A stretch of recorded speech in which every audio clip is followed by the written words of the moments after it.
Ya. A'udzu billahi minasyaitonir rajim. Bismillahirrahmanirrahim. Hayyakum jami'an bi tahiyyatil islamil khalidah, bi tahiyyati ahlil jannah, bi tahiyyati min 'indillahi barakatan thayyibah. Assalamualaikum warahmatullahi wabarakatuh. Recording in progress. Alhamdulillahi rabbil alamin. Alhamdulillahilladzi hadana li hadza wa ma kunna linahtadiya laula an hadana Allah. Nashhadu an la ilaha illallah wa nashhadu anna Muhammadan abduhu wa rasuluhu la nabiyya wa la rasula ba'dah. Allahumma salli wa sallim wa barik ala habibina wa syafi'ina wa qurrati a'yunina sayyidina wa maulana Muhammadin sallallahu alaihi wasallam wa ala alihi wa ashabihi wa ummatihi ajma'in ila yaumiddin. Amma ba'du ayuhal hadirun, usikum wa iyaya bitaqwallah, usikum wa iyaya bitaqwallah, usikum wa iyaya bitaqwallah wa ta'atihi faqad fazal muttaqun. Qala Allah Ta'ala: Ya ayyuhalladzina amanu ittaqullaha wa kunu ma'as sadiqin. Sadaqallahul azim wa sadaqa rasuluhun nabiyul karim wa nahnu ala dzalika minasyahidin wasyakirin walhamdulillahi rabbil alamin.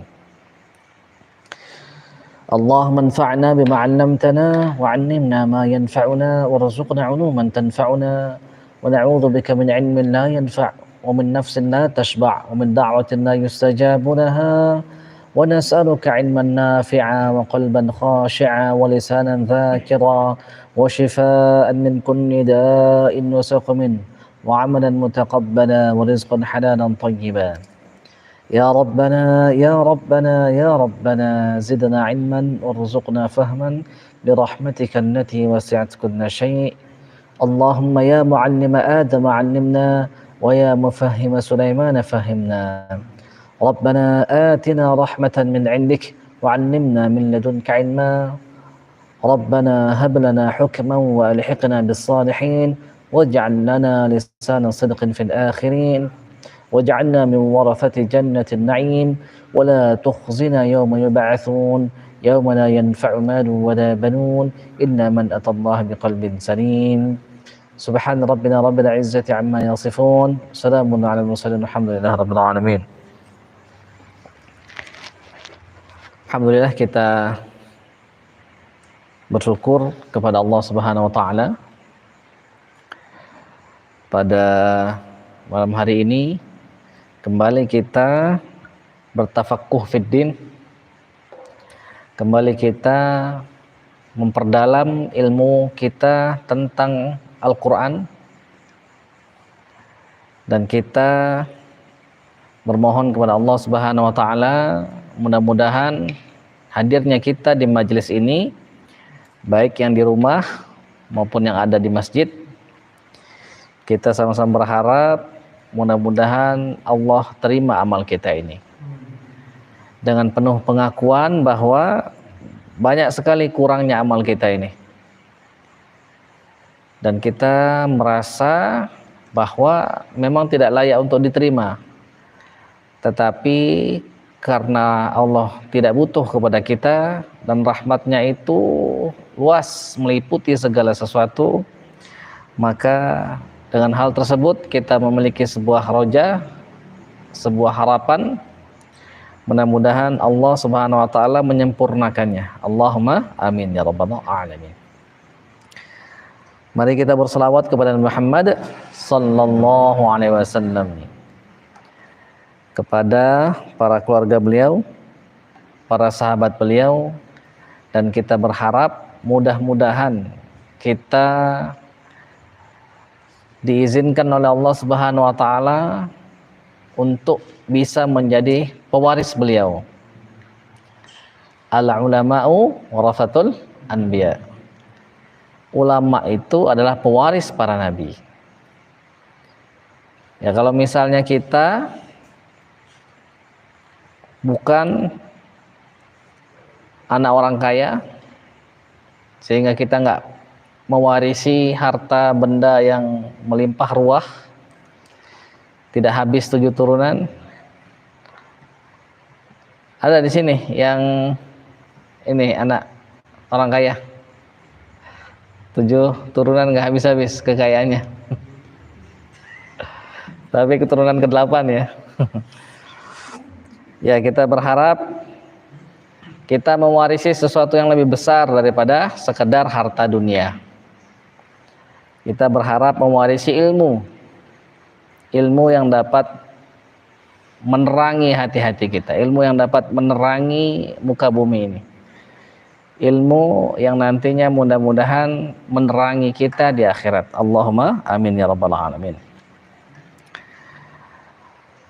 Kita berdoa mudah-mudahan Allah menjadikan kita termasuk orang yang jujur di dalam setiap ibadah yang kita lakukan, termasuk ibadah menuntut ilmu. Jadi tidak cuma sekedar hadir di majelis, tetapi setengah hati hadirnya itu. Kita bermohon agar Allah mengikhlaskan niat kita, menjadikannya hanya untuk Allah sahaja, tidak untuk yang lainnya, sehingga mudah-mudahan dengan begitu semakin sempurnalah karunia Allah kepada kita. Kita doakan juga guru-guru kita yang mengajarkan kita tentang Islam, mengajarkan kita tentang iman, mengajarkan kita tentang ihsan, mengajarkan kita tentang Al-Quran, mengajarkan kita tentang adab, khususnya wabil khusus Imam An-Nawawi rahimahullah, wa nafa'ana Allah bi'ulumihi wa asrarihi fid darain, fid dunya wal akhirah. Mudah-mudahan semuanya, termasuk kedua orang tua kita, kakek nenek kita, nenek moyang kita, orang-orang yang baik kepada kita, bahkan orang-orang yang jahat kepada kita juga, kita doakan mereka semua diampuni oleh Allah Subhanahu wa taala. Yang sudah meninggal, mudah-mudahan Allah lapangkan kuburnya, dijadikan kuburnya taman di antara taman-taman surga, dijauhkan agar jangan sampai kuburnya menjadi jurang di antara jurang-jurang neraka. Dan kita mudah-mudahan dapat memahami apa yang beliau tulis dalam kitabnya, kitab At-Tibyan fi Adabi Hamalatul Quran. Ala hadhihi niyyah wa ala kulli niyatin salihah wa li tabarakallahi ta'ala wa li syafa'ati Rasulillah sallallahu alaihi wasallam wa ila hadratin Nabi Mustafa sayyidina wa maulana Muhammadin sallallahu alaihi wasallam. Al-Fatihah. A'udzu billahi minasy syaithanir rajim. Bismillahirrahmanirrahim. Alhamdulillahi rabbil alamin. Ar-Rahmanir-Rahim. Maliki yaumiddin. Iyyaka na'budu wa iyyaka nasta'in. Ihdinas siratal mustaqim. Siratal ladzina an'amta 'alaihim ghairil maghdubi 'alaihim waladdallin. Amin. Baik, kita lanjutkan pembahasan kita. Sementara kita lanjutkan dulu, termasuk yang di rumah juga. Jadi ada yang dari Madrasah Al-Quran MQ Syamsul Ulum dari Telkom University di rumah. Jadi ada teman-teman kita yang biasa menonton juga di rumah, dan kita yang ada semua di sini, baik jamaahnya yang tampak maupun yang tidak tampak. Nah, kita lanjutkan bahasan kita Al-Babul Khamis, bab kelima fi adabi hamilil Quran. Bab kelima dalam kitab At-Tibyan fi adabi hamilatil Quran, tentang adab para penghafal Al-Quran, para pemikul Al-Quran. Kata Imam An-Nawawi, qad taqaddama jumalun minhu fil babil ladzi qabla hadza. Sudah disampaikan sebelumnya ada banyak hal tentang adab-adab pada bab sebelumnya. Jadi pada bab 4 kan banyak tuh adab-adab. Sebelumnya juga bab 3 yang kemarin kita ujian, banyak juga itu. Berapa orang yang nggak remedi? Cuma 2 orang. Nah, kata Imam An-Nawawi sudah disampaikan sebelumnya itu bab-bab. Tapi nggak apa-apa, disampaikan lagi. Dulu pernah kita bahas bahwa, masih ingat? Lau anzalna hadzal Qur'ana 'ala jabal la ra'aitahu khashi'an mutasaddian min khasyatillah. Kalau seandainya kami turunkan Al-Qur'an ini kepada gunung, pasti engkau akan sudah lihat dia itu. La ra'aitahu, sudah pasti akan kau lihat gunung itu khashi'an mutasaddian min khasyatillah. Tunduk dia itu hancur lebur karena takut kepada Allah Subhanahu wa taala. Nah, maka kitab ini harus diambil dengan kekuatan. Misalnya Allah Subhanahu wa taala menyuruh nabinya namanya Yahya alaihissalam.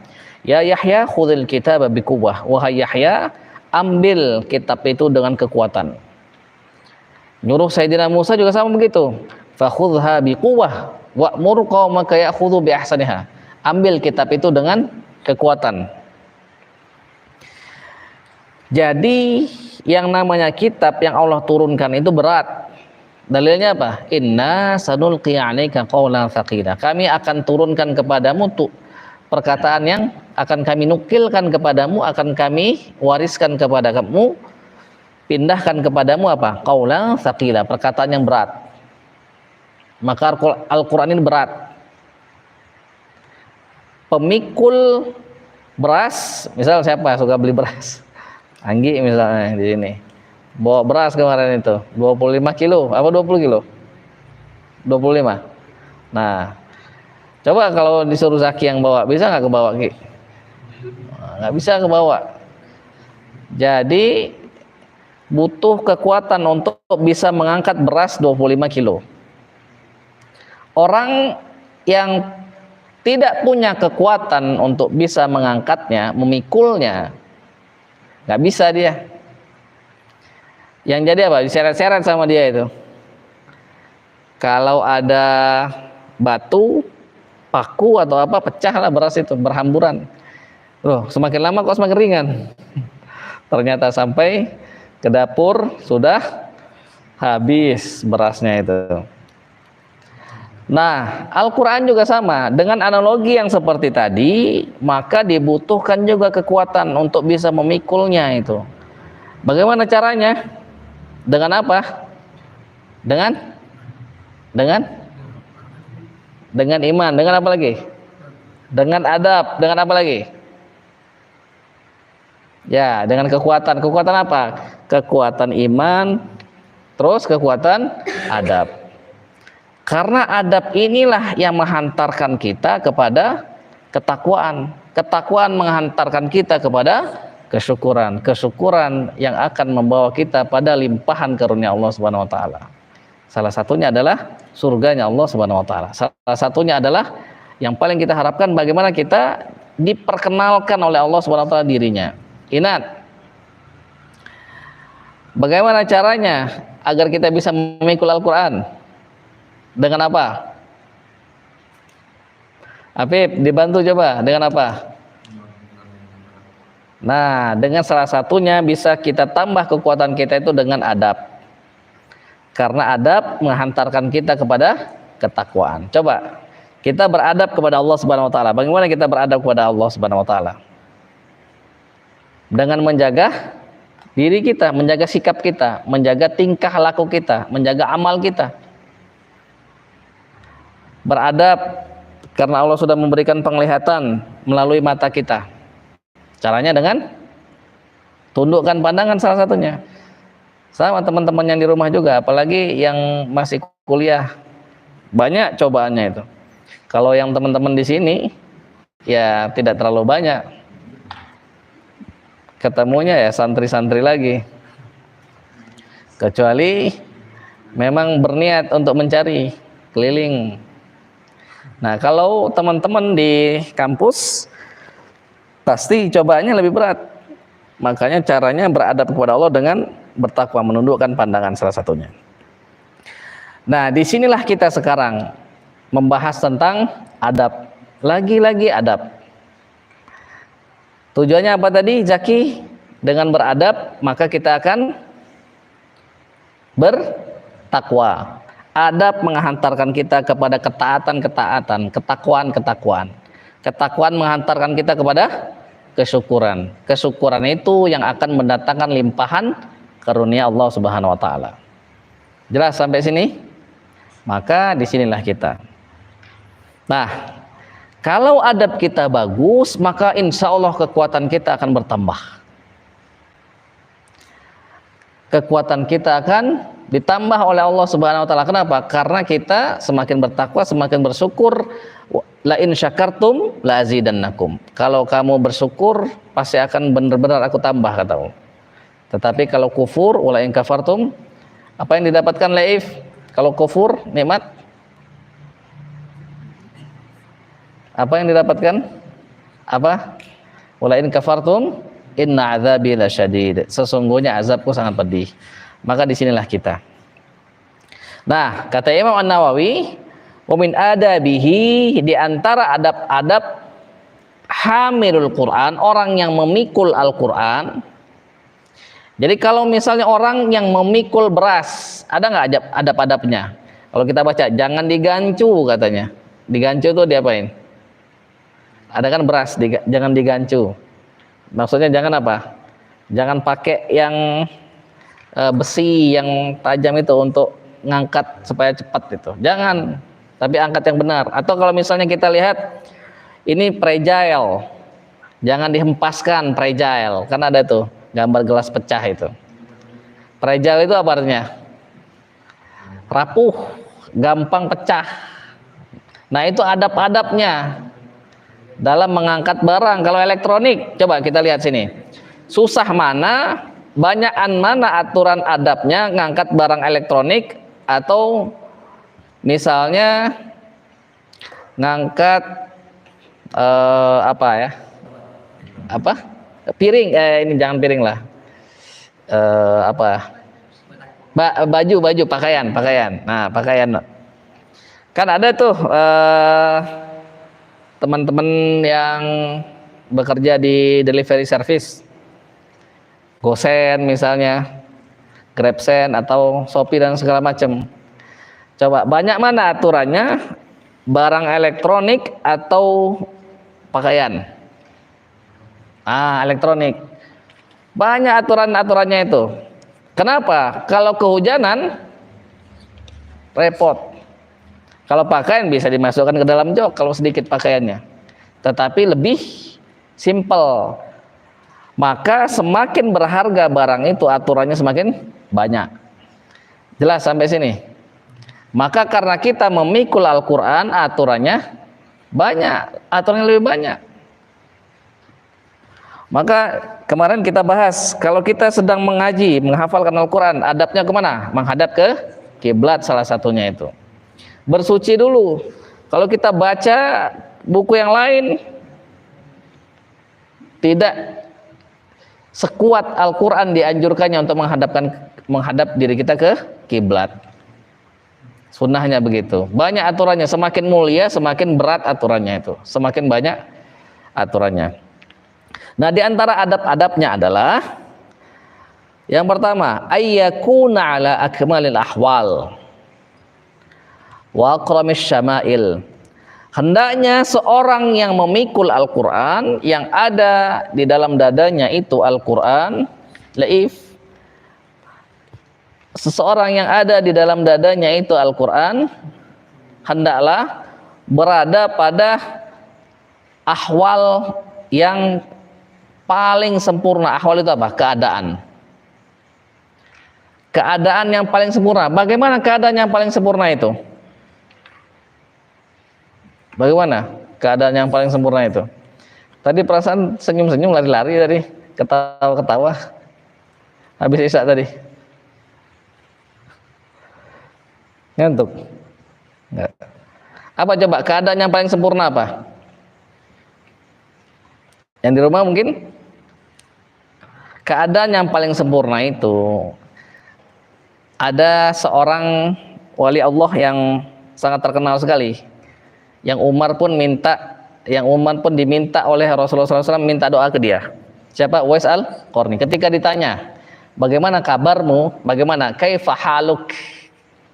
Bagaimana kabarmu? Dia tanya apa? Aku berpagi hari dengan beriman kepada Allah Subhanahu wa taala.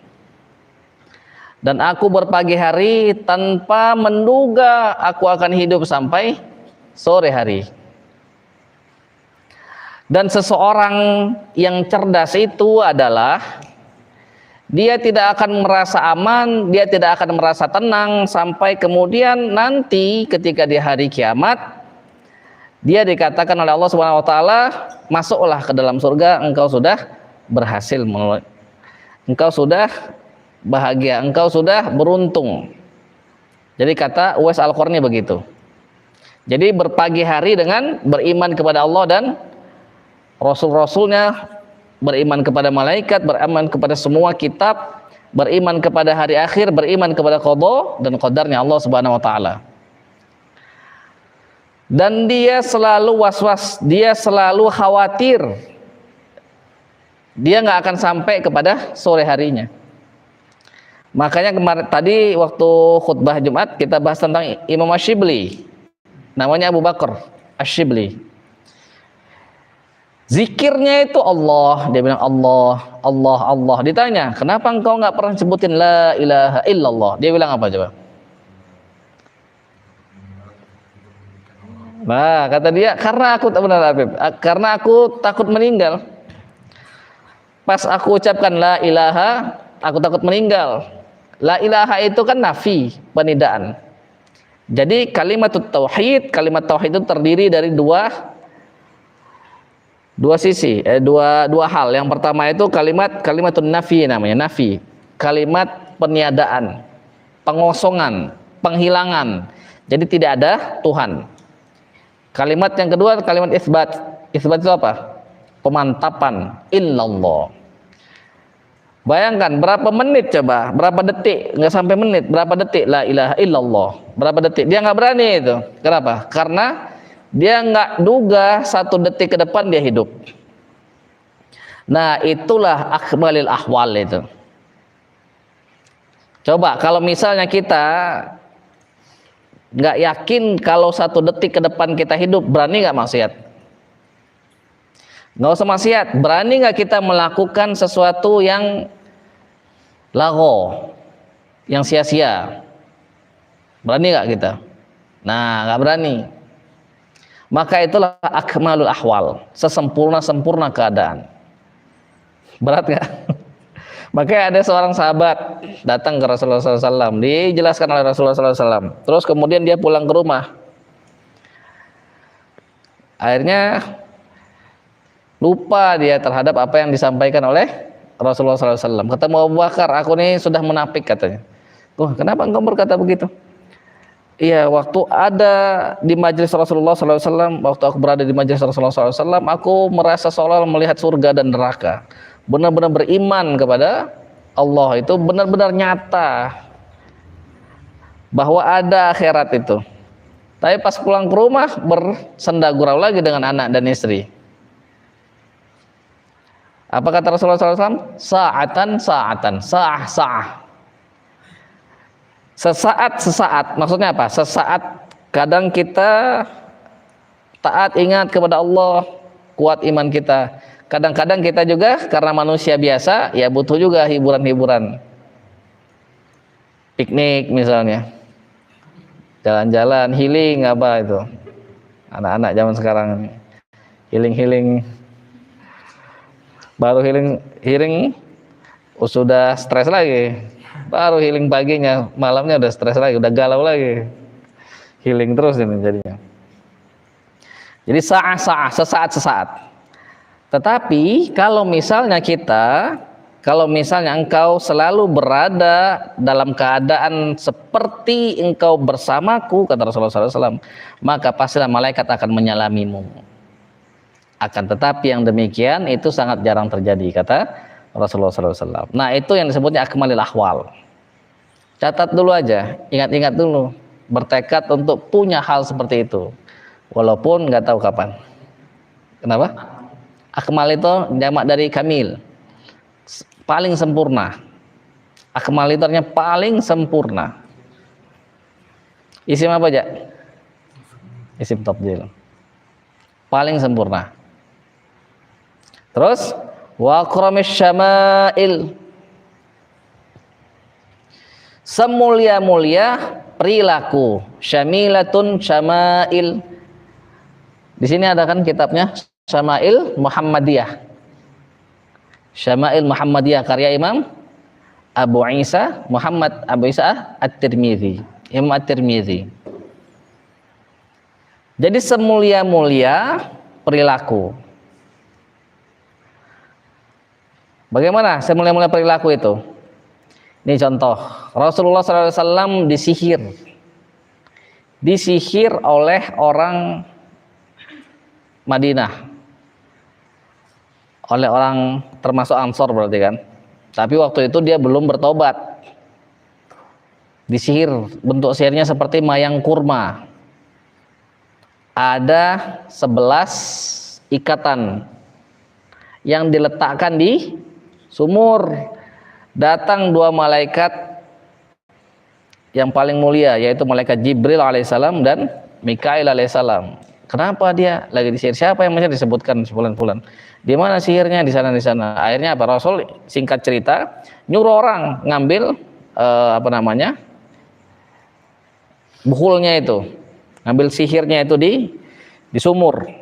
Nah, setelah diambil, dibuka ikatannya, dilepas, dan kemudian turun surah apa? Al-Falaq sama An-Nas. Maka Al-Falaq sama An-Nas ini harus akrab kita, dibaca terus. Apalagi kita banyak musuhnya ini. Nggak suka, setan itu pokoknya pusing, iblis itu pusing. Kalau misalnya mendengar kita ngaji itu pusing dia, itu terdengar sampai telinganya itu. Berdasarkan pengakuan anak buahnya. Kenapa? Apa yang kau benci dari kami? Ngaji katanya. Pas kita ngaji, apalagi dari yang suara-suaranya keras itu pusing dia itu. Makanya Umar itu ngajinya keras, berzikirnya zikir keras, untuk menghardik setan itu, untuk menghardik nafsu. Makanya yang keras-keras itu benci dia itu. Nah, siapa-siapa yang ngaji keras-keras itu. Nah, yang ngaji lembut-lembut ini awas tadi tertidur. Jangan pelan-pelan ngajinya, keraskan. Sama, aneh juga dulu pelan, tapi berusaha. Jadi yang sudah bagus biar tetap bagus. Ya, sekarang sudah mulai keras juga, tapi kadang balik lagi, lembut lagi. Keraskan supaya setannya pusing. Jadi semulia-mulia perilaku. Setelah disihir, orang itu masuk Islam. Masuklah orang itu menemui Rasulullah SAW. Kata sahabat yang merawikan hadis ini, aku tidak melihat adanya dendam di raut muka Rasulullah SAW. Nah itu. Jadi kalau mau lihat bagaimana akramus syama'il, baca kitab Syama'il Muhammadiyah. Sudah ada yang bahasa Indonesianya. Di sini ada itu, Mudasir beli itu. Ada itu di sana itu. Sudah bahasa Indonesianya ada itu. Kalau yang bahasa Arabnya Uja ada. Sama Uja ada. Syama'il Muhammadiyah. Itu semulia-mulia perilaku. Nah, kita dikasih oleh Allah Subhanahu wa taala software disebutnya fitrah. Kita ini dikasih oleh Allah fitrah. Fitrahnya itu kepada kebaikan. Maka tatkala kita berperilaku, cek diri kita itu bagus nggak ini perilaku ini, sama teman misalnya, sama orang yang lebih tua, bagus nggak ini? Salaman misalnya sama orang yang lebih tua, begini aja dia, palanya diangkat, bagus nggak kira-kira itu? Bagus nggak kira-kira? Nah, lagi mengaji misalnya, nggak pegel kakinya, tapi diselonjor-selonjorkan, diangkat-angkat, duduk seperti lagi nongkrong di jalanan. Bagus nggak itu kira-kira? Bagus nggak? Fitrah kita bagus nggak? Bagus nggak? Nah, kalau tidak bagus maka jangan dikerjakan. Tapi kalau kita jelaskan panjang lebar lama ini urusannya. Jadi intinya begitu. Itu disebutnya apa? Akramis syama'il. Jadi seharusnya kita itu seorang pemikul Al-Quran, hampir semua manusia itu dia memikul Al-Quran. Mikulnya itu ada yang satu surah, ada bermacam-macam, ada yang sampai selesai 114 surah dipikulnya itu. Ada yang 114 surah tapi bolong-bolong. Kayak tadi Imam banyak macetnya. Nah, apa namanya? Jadi setiap orang itu dia memikul apa namanya? Al-Qur'an. Setiap orang yang muslim dia pasti pikul Al-Qur'an. Kalau dia benar muslimnya, minimal surah Al-Fatihah. Maka hendaknya kita, karena ada Al-Quran di dalam diri kita ini, apalagi banyak Al-Quran itu, apalagi semuanya sudah kita masukkan ke dalam dada kita, hendaknya kita selalu berada pada sesempurna-sempurna keadaan dan semulia-mulia perilaku. Nah, sampai sini jelas? Jelas. Kita lanjutkan lagi. Masih ada waktu ya? Wa yarfa' nafsahu an kulli ma nahal Qur'anu an. Ini kalau diartikan secara letterlek, secara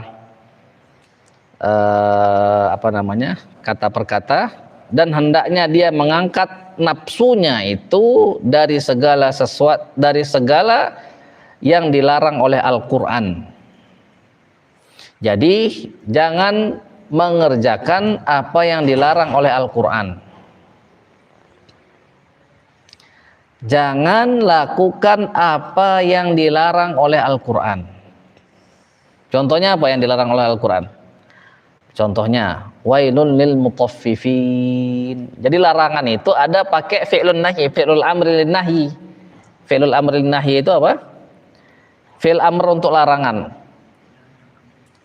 Contohnya apa? Kalau itu la taqatulu sayda wa antum hurum. Nah, hafalannya Ojak itu. Jangan kau bunuh apa Jak? Sayda itu Jak. Nah, binatang burunan dan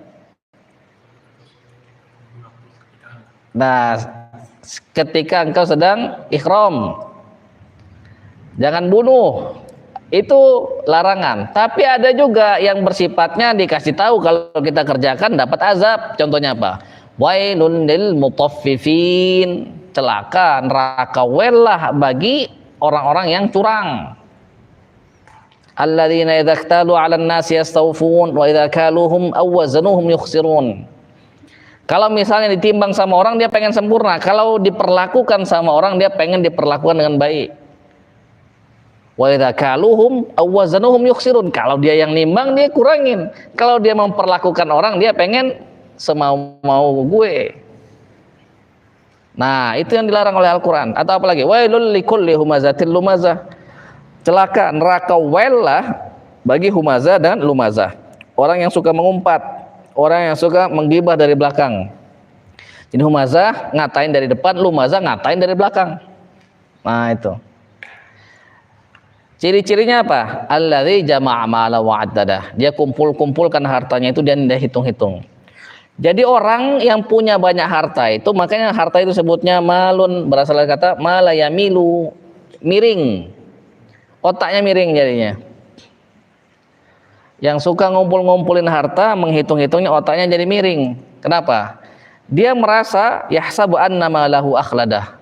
Dia merasa hartanya itu menjadikan dia kekal, menjadikan dia hebat. Maka dia ngatain orang. Maka dia berani ngatain orang, dia merendahkan orang. Efeknya ke sana, efeknya itu ke sana. Atau dia katakan wailul lil musallin, apa? Celaka bagi orang-orang yang salat. Salat gimana? Alladzina hum an salatihim sahun. Orang-orang yang salatnya itu lalai. Allahu akbar. Artinya apa itu? Allah Maha besar. Tapi dia masih membesarkan selain Allah. Nah, itulah yang harus kita tinggalkan semua. Yang dilarang oleh Al-Quran itu contoh aja. Kenapa harus kita lakukan itu? Ijlalan lil Quran, untuk dalam rangka mengagungkan Al-Quran yang ada di dalam dada kita itu. Jelas? Apalagi yang sudah kita hafalkan. Makanya dulu para sahabat itu nggak berani dia asal-asal tambah hafalan. Kalau nggak diamalkan, mikir-mikir dulu. Abu Bakar banyak meriwayatkan hadis, tulis, terus kemudian ragu, aduh ini lupa, ada yang nggak benar, akhirnya bakar semua, buang semua. Saking hati-hatinya, disebutnya apa itu?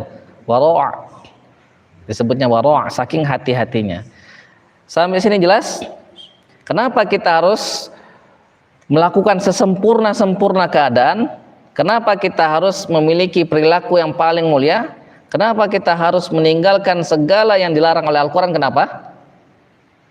Ijlalan lil Quran, untuk mengagungkan Al-Quran yang ada di dalam dada kita ini. Jelas? Nah, kita lanjutkan ya. Masih ada waktu.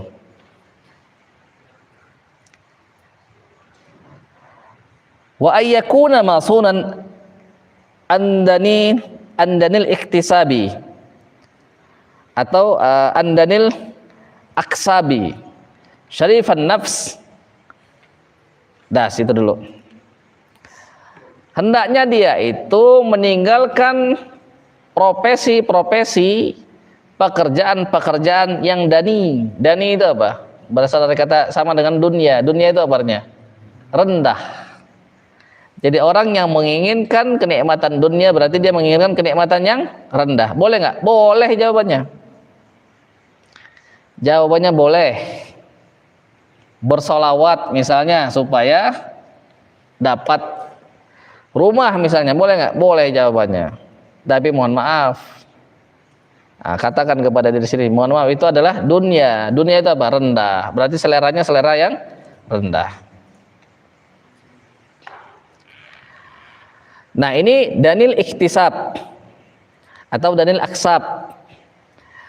Pekerjaan-pekerjaan, usaha-usaha yang rendah.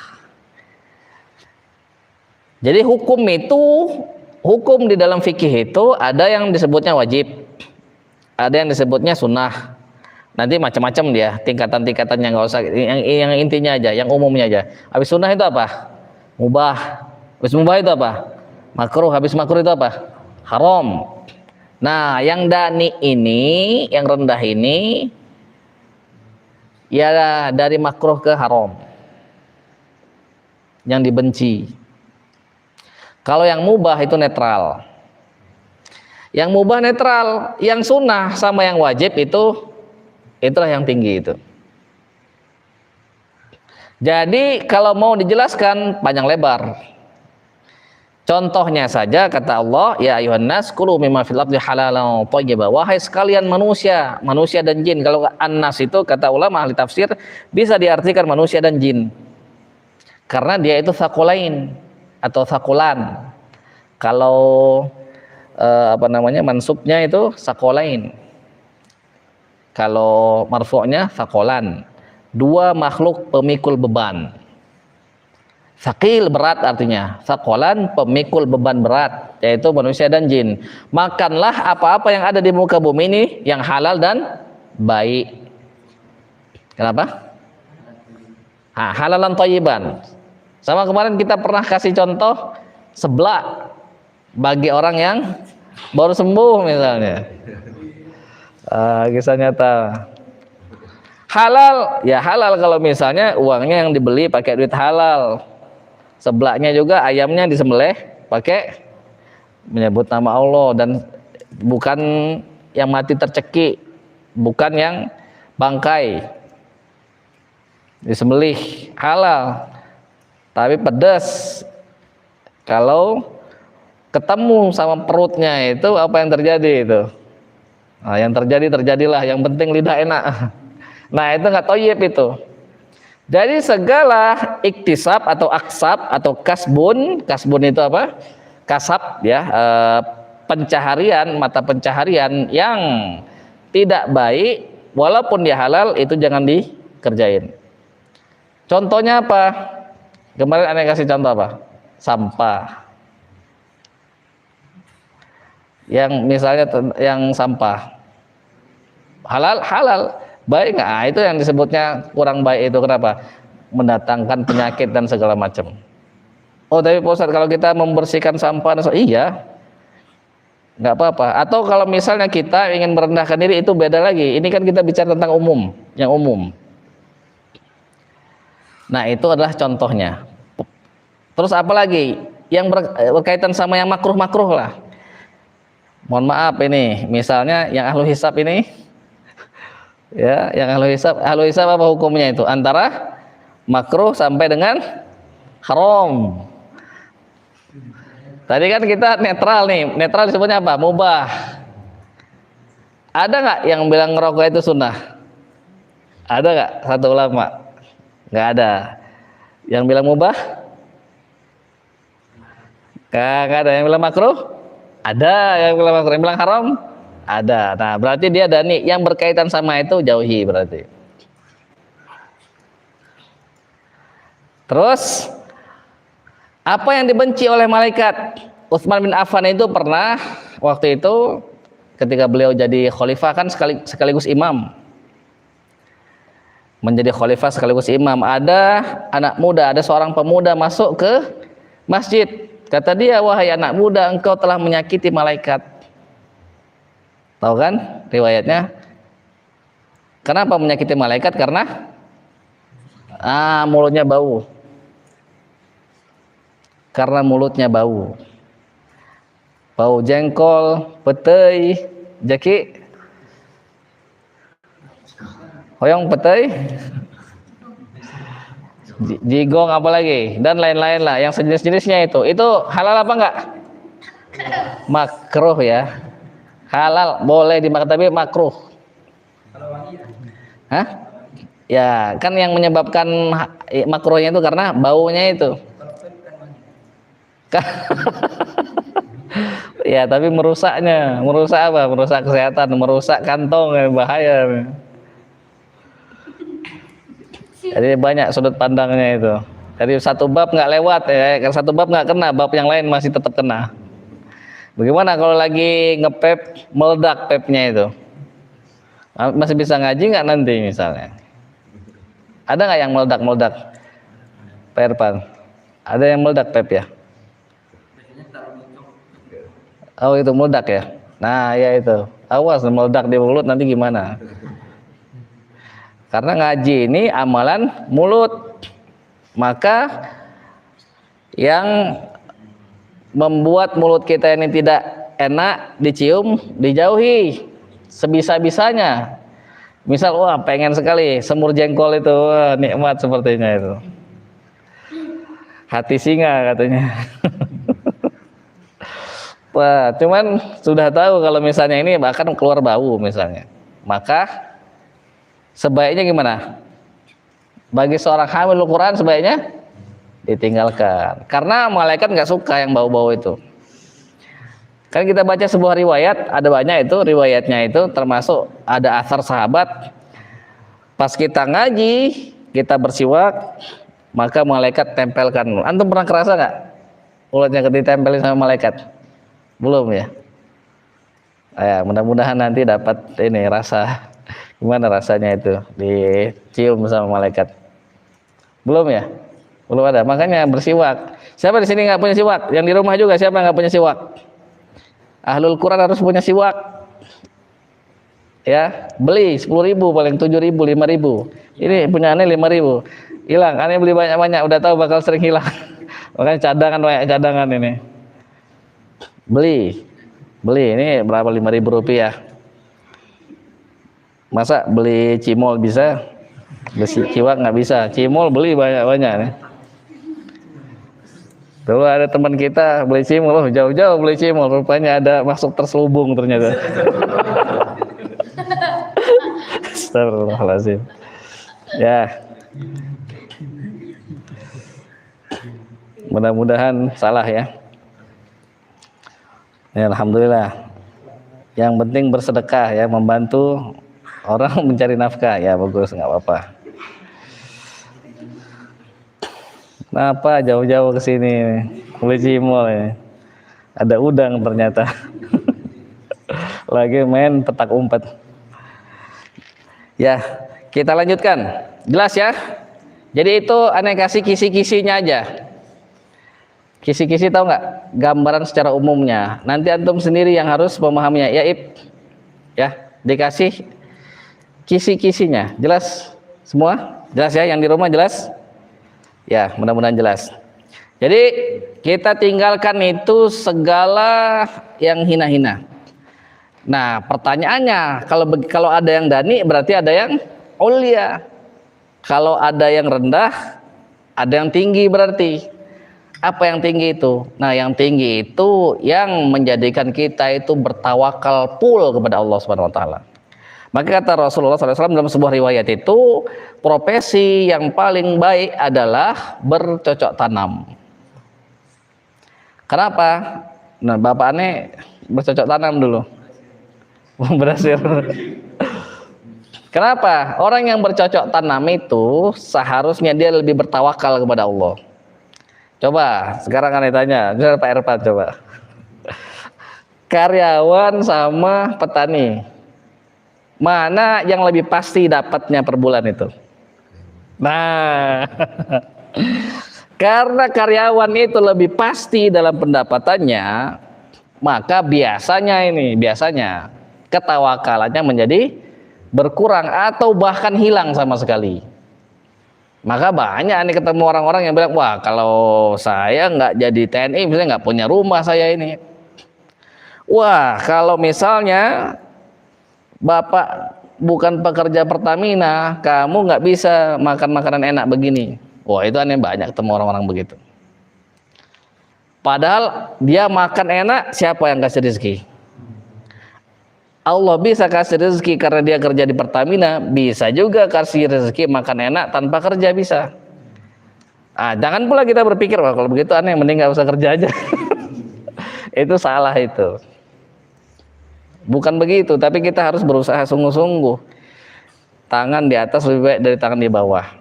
Pikiran kita itu bagaimana caranya kita memberi. Jangan sampai kita ini menjadi beban orang. Dulu aneh pernah berdoa, ya Allah matikan saja saya ini, kalau nyusahin orang aja hidupnya. Jadi kalau misalnya nyusahin orang, ya Allah matikan saja. Nah, itu namanya tekad disebutnya itu. Kita bertekad untuk seperti Rasulullah SAW memberi.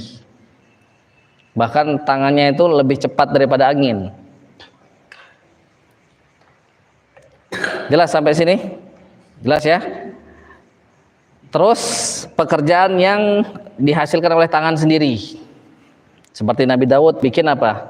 Wa 'allamnahu sana'ata labusin lakum lituhsinakum min ba'sikum. Diajarkan bikin baju perang, bikin tameng. Jadi besi itu sama Nabi Daud dipegang langsung lunak itu. Wa 'alanna lahul hadid. Kami lunakkan hadid itu besi. Ditundukkan Allah besi itu.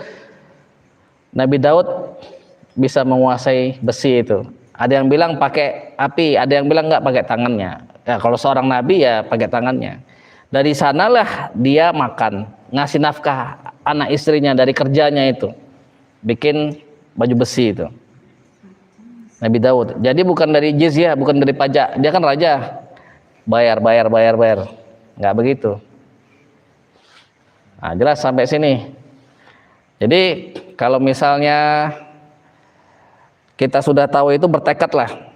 Misal sekarang masih dalam naungan orang tua misalnya. Masih dalam naungan orang tuanya, ya sudah. Bertekad, ya Allah, aku juga ingin memberi orang tuaku. Sekarang aku masih cuman bisa memberi doa, ya Allah. Mudah-mudahan nanti bisa memberi doa dan juga ya dinar dirham ya. Nah, terus kemudian yang selanjutnya, ya dikit lagi ya, waktu kita sebentar aja.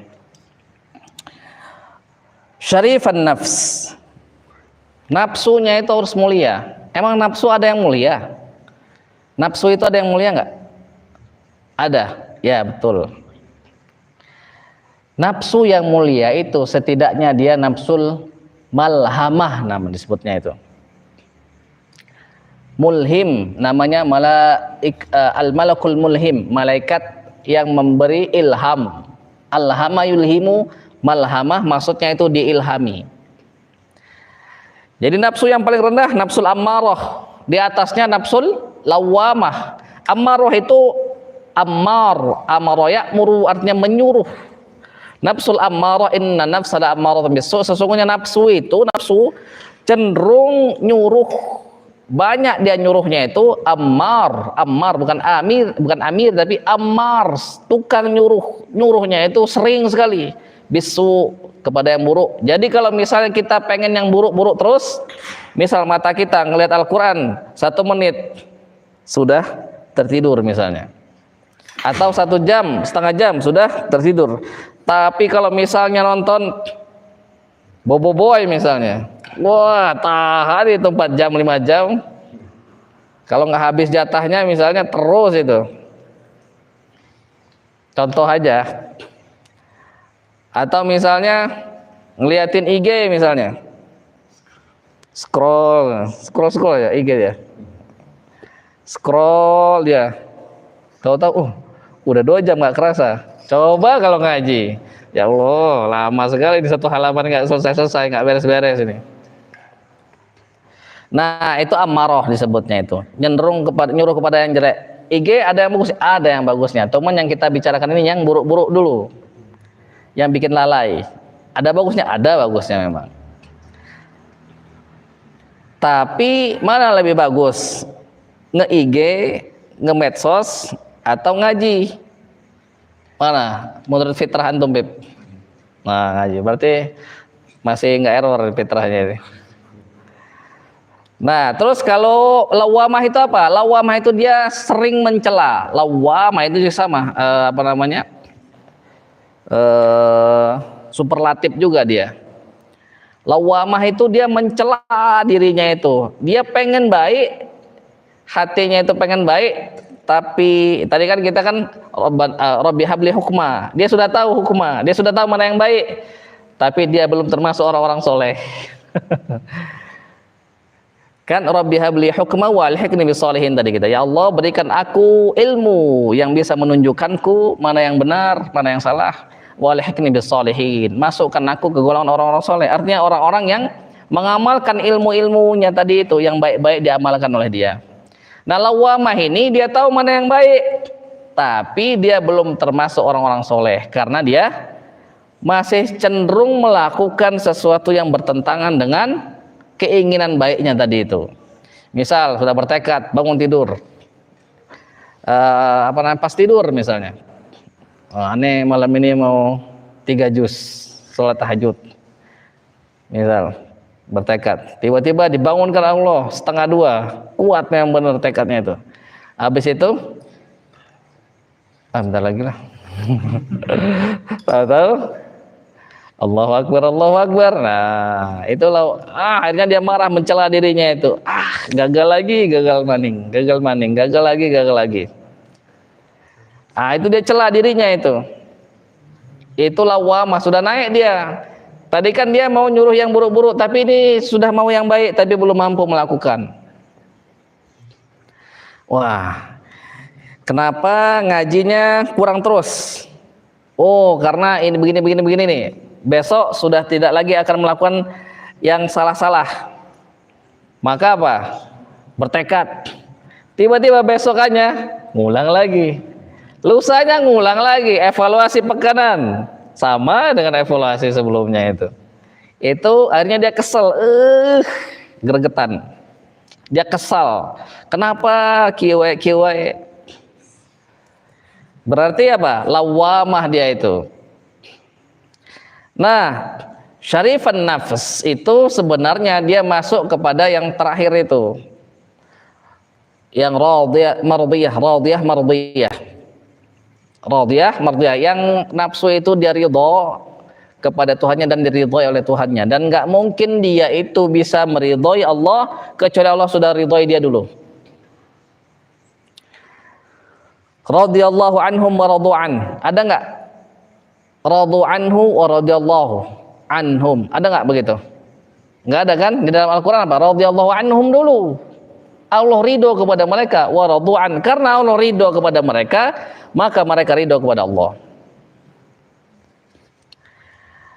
Fadhkuruni adzkurkum, ingatlah aku maka aku akan ingat kepada kalian. Kalau kita sudah ingat terus kepada Allah, maka Allah akan menjadikan kita ingat kepada Allah itu. Seperti para kekasih Allah yang hatinya itu selalu hidup. Para wali-wali hatinya hidup, ingat terus kepada Allah.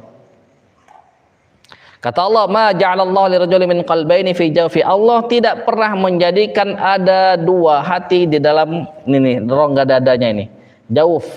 Jauf terminologi di sini adalah rongga dada, bukan mulut, bukan rongga mulut. Jauf itu rongga disebutnya itu. Kapal itu ada jauf juga. Kita naik kapal peri atau kapal pesiar, kapal itu ada jaufnya, makanya dia bisa mengapung walaupun dia besi berat. Ada jaufnya itu, ada rongganya. Nah, Allah tidak menjadikan ada dua hati di dalam rongga dadanya itu, hati yang beriman, hati yang kufur. Enggak, kalau beriman, kufur. Sama seperti Allah tidak menjadikan dua keamanan di satu tempat dan dua ketakutan di satu tempat. Maksudnya begini, siapa yang takut kepada Allah, nanti di akhirat Allah akan amankan dia. Siapa yang merasa aman kepada Allah nanti siapa yang merasa aman kepada Allah di dunia ini, nanti di akhirat dia akan takut nanti. Jadi nggak mungkin dia merasa aman di dunia nanti di akhirat aman juga, nggak mungkin. Kata Allah, Allah tidak pernah menggabungkan dua aman dan dua takut. Jelas nggak? Nah, maka syarifan nafs bisa kita dapatkan kalau misalnya kita merasa takut kepada Allah di dunia ini. Baru nanti naik dari lawamah tadi namanya malhamah. Malhamah itu diilhami. Jadi dia pengen melakukan perbuatan baik dan juga ada masih sedikit-sedikit pengen melakukan perbuatan buruk. Tapi ditahan sama malaikat itu, nggak jadi dia itu melakukan amal buruk itu. Nih, live dengarkan. Ciri orang yang dapat nafsul malhamah ini, dengarkan. Malhamah ini begini. Dia ngelihat fisik orang misalnya, otomatis hatinya itu pengen ngatain, tiba-tiba nggak terucap, ditahan sama malaikat mulhim namanya itu, malaikat yang memberi ilham. Nah, itu contoh dia sudah malhamah itu. Tapi masih ada keinginan buruk, masih ada dorongan-dorongan buruk, walaupun tidak tereksekusi, tidak terlaksana. Nah, itu sudah mulai masuk syarifan nafs. Nafsunya itu sudah mulia, dirinya itu sudah mulia. Jelas sampai sini? Nah, kita cek diri kita, masuk yang mana? Ammarah, lawamah, atau sudah malhamah? Kalau mutmainnah dia sudah tenang. Kenapa dia tenang? Nggak ada lagi keinginan-keinginan buruk, keinginan baik semua dilakukan sama dia. Nah, sampai sana dulu. Kita persingkat, dikit lagi satu paragraf aja. Mutaraffi'an 'alal jababirati wal jufati min ahli dunya. Jadi sombong kepada orang-orang yang sombong, tidak berkesan kepada orang-orang yang ahli dunia. Jadi orang yang sombong itu balasannya sombongkan juga. Dan kita tidak terkesan kepada ahli dunia. Kalau sana apa diartikan? Dirinya di hadapan para penguasa-penguasa yang sombong Terus? dari para pecinta dunia. Ah ya, mirip-mirip lah.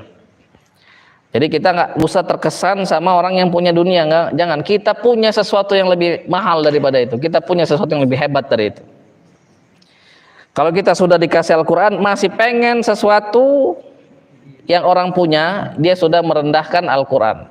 Faqad haqqara itu merendahkan dia. Merendahkan. Satu ayat Al-Quran itu kita pelajari lebih baik daripada onta itu. Lebih baik daripada onta yang hamil, daripada satu onta itu.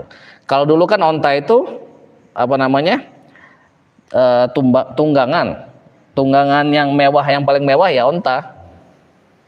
Kalau misalnya kita rubah ke zaman sekarang, berarti apa? Untuk orang-orang yang Toyota apa Ferrari atau McLaren. Berarti kalau misalnya kita untuk membuat orang lain itu ngeh pikirnya itu berarti apa? Ferrari misalnya, lebih baik daripada Ferrari. Walaupun satu ayat itu nggak bisa dibandingkan dengan seluruh dunia pun nggak bisa. Tapi kan orang itu kalau dibilang begitu nggak paham, dia itu terlalu tinggi bagi dia itu. Maka dikasihlah yang lebih rendah sedikit. Satu ayat kita pelajari itu jauh lebih baik daripada kita punya Ferrari itu. Ferrari itu berapa miliar? Ada yang 40 miliar. Bugatti juga ngeri-ngeri itu. Ada yang 7 miliar. Macam-macam itu. Nah, kita jangan terkesan. Kalau kita terkesan berarti apa? Nah, nggak masuk ini ya, Al-Quran nggak bisa kita mikul Al-Quran itu. Berat. Semakin banyak ayat Al-Quran yang ada dalam dada kita, semakin butuh adab yang lebih baik atau adab yang lebih buruk, laif, atau sama saja? Apa? Pertanyaannya apa? Apa aja? Pertanyaannya, semakin banyak ayat Al-Quran yang kita pikul di dalam dada kita ini, dengan sedikit ayat, apakah sama kekuatannya itu? Beda kan? Semakin banyak berarti harus semakin kuat. Semakin banyak berarti harus semakin beradab berarti. Berarti kalau misalnya kita masih terkesan, ini yang ada di rumah juga nih. Kalau kita masih terkesan dengan harta-harta dunia itu, ya mungkin kita cuma bisa pikul beberapa ayat saja. Kayak misalnya Zaki, 25 kilo satu karung, dia nggak bisa mikulnya itu. Coba kasih 5 kilo, bisa ke bawah dia. 5 kilo bisa, Ki? 5 kilo bisa bawa. Maka siapa yang berat nambah hafalan Al-Qurannya itu, jangan-jangan dia ini masih belum punya kekuatan untuk pikul, adabnya masih kurang berarti. Cek diri kita, nggak usah toleh kanan kiri, tanya diri sendiri aja. Termasuk yang ngomong nih, nanya diri sendiri. Kita tanya diri sendiri kita, bagaimana, masih nggak kita terkesan dengan orang-orang yang punya dunia itu? Masih nggak kita ada penguasa-penguasa yang sombong itu? Langsung takut kita. Apa kita enggak? Nah, yang begitu pun lawannya, mutawadhi'an lis-shalihin wa ahlil khair wal masakin. Kalau tadi mengangkat, ini menaruh, meletakkan, tawadhu, merendahkan diri kita kepada siapa? Orang-orang soleh, orang-orang ahlul khair, ahli kebaikan, wal masakin, orang-orang miskin. Wa yakuna mutakhasyian dza sakinatin wa waqarin. Mutakhasyian, dia berusaha untuk mengkhusyukkan dirinya itu. Kita belum menjadi abid, kita belum menjadi khasyi', maka kita mutakhasyi', maka kita muta'abbid. Kita belum menjadi alim, maka kita muta'allim. Yang ngerti itu yang bisa bahasa Arab. Kita belum menjadi alim, alim itu orang yang berilmu, maka kita muta'allim. Muta'allim apa? Belajar. Seolah-olah kita itu orang alim, maksudnya belajar.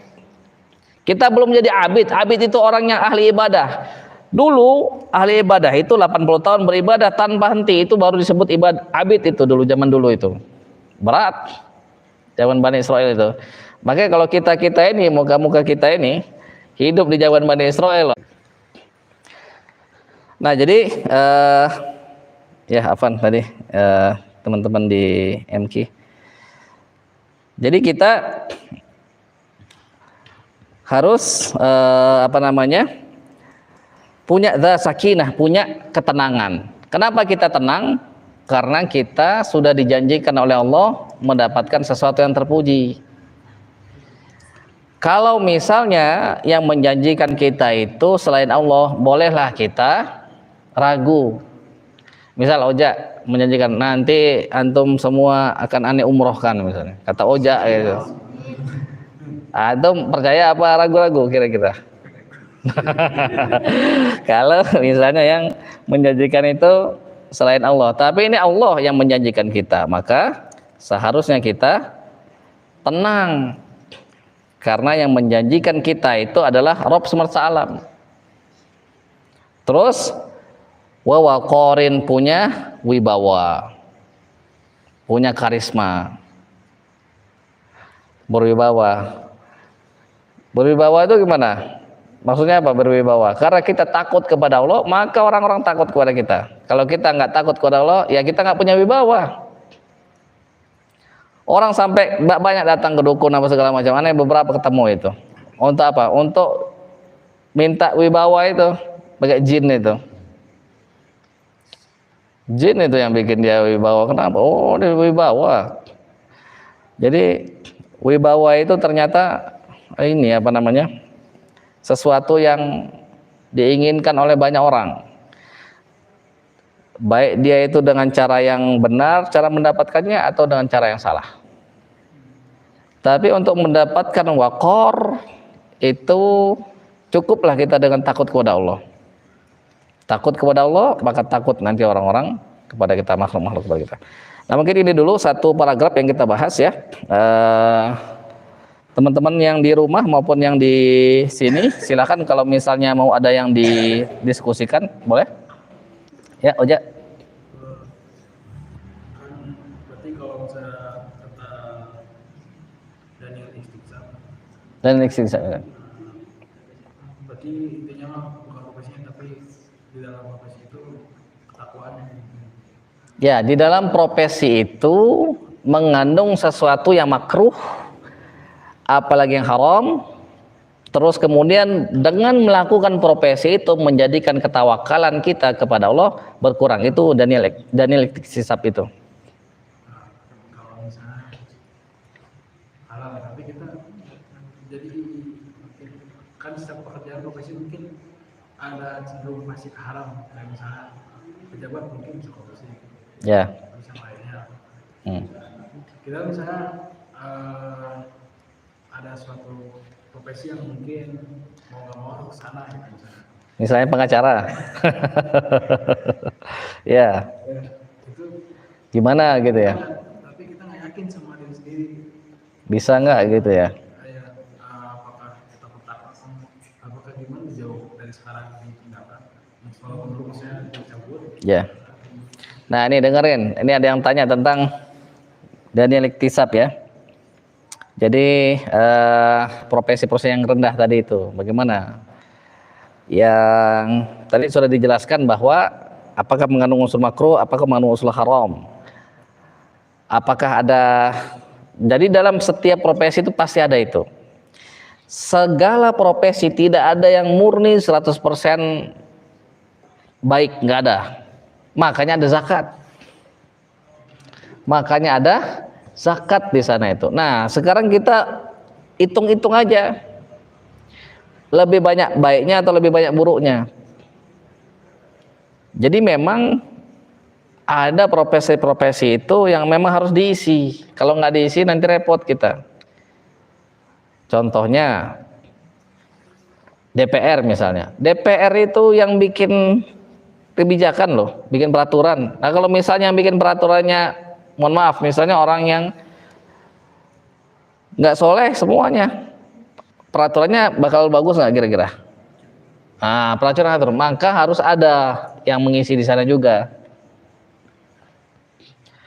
Pengacara, misalnya pengacaranya bobrok misalnya, atau pengacaranya pengen bayaran tinggi semua. Nanti kalau misalnya ada, kita negara hukum, emang kita nggak punya potensi apa untuk melanggar hukum? Berarti kan dibutuhkan juga pengacara itu. Nah, selama kita berusaha menjaga diri kita, jangan sampai kita terjerembab ke dalam hal-hal yang tadi itu makruh, apalagi yang haram. Dan selama ketawakalan kita kepada Allah masih penuh, maka nggak apa-apa, asal bayar itu banyak-banyak, bersihkan itu hartanya itu. Aneh berpikir di sini kena, di sini kena, dikena semua. Makanya artinya Allah ilhamkan, karena ada zakatnya, karena ada sedekah yang bisa kau bersihkan itu. Karena ya rada sulit kita untuk mencari yang benar-benar murni itu, nggak bisa. Misal kita nanam itu misalnya butuh pupuk. Terus kita beli beras misalnya, atau tahu dari mana kita misalnya pupuk tersebut takarannya pas, misalnya pupuk tersebut nggak dioplos misalnya. Terus kita butuh makan beras misalnya. Tahu dari mana kita misalnya ada yang tidak ada penipuan dalam pemberian beras ini? Dari hulu sampai hilir. Kan repot. Makanya ada zakat tadi, air zakat. Gitu. Jelas ya? Dah, nggak ada lagi, cukup ya? Ya, cukup. Yang di rumah ada pertanyaan? Tidak ada? Ya, kalau tidak ada, kita akhiri ya, kita tutup dengan baca hamdalah, alhamdulillah rabbil alamin, dan doa kafatul majlis. Subhanakallahumma bihamdika nashhadu an la ilaha illa anta nastaghfiruka wa natubu ilaik. Allahumma salli wa sallim wa barik ala sayyidina wa maulana Muhammadin wa alihi wa sahbihi wa sallim tasliman katsira. اللهم إنا نسألك بكل اسم هناك سميت به نفسك أو أنزلته في كتابك أو علمته أحدا من خلقك أو استأثرت به في علم الغيب عندك أن تجعل القرآن الكريم ربيع قلوبنا ونور أبصارنا وشفاء صدورنا وجلاء أحزاننا وذهاب همومنا وغمومنا. اللهم ذكرنا منه ما نسينا وعلمنا منه ما جهلنا وارزقنا تلاوته على طاعتك آناء الليل وأطراف النهار واحشرنا مع النبي وآله الطيبين الأطهار. اللهم اجعلنا من الذين يستمعون القول فيتبعون أحسنه. اللهم اجعلنا من أولي الألباب الذين يذكرونك قياما وقعودا وعلى جنوبهم ويتفكرون في خلق السماوات والأرض. ربنا ما خلقت هذا باطلا سبحانك فقنا عذاب النار. اللهم اجعل القرآن لنا في الدنيا قرينا وفي القبر مونسا وعلى الصراط نورا ومن النار سترا وحجابا وفي الجنة رفيقا. اللهم اجعلنا من الذين قيل لهم يا أيتها النفس المطمئنة ارجعي إلى ربك راضية مرضية فادخلي في عبادي وادخلي جنتي. اللهم اجعلنا ممن وجوه يومئذ ناظرة إلى ربها ناظرة ولا تجعلنا ممن وجوه يومئذ باسرة تظن أن يفعل بها فاقرة. ربنا آتنا في الدنيا حسنة وفي الآخرة حسنة وقنا عذاب النار. سبحان ربنا رب العزة عما يصفون وسلام على المرسلين الحمد لله رب العالمين. السلام عليكم ورحمة الله وبركاته.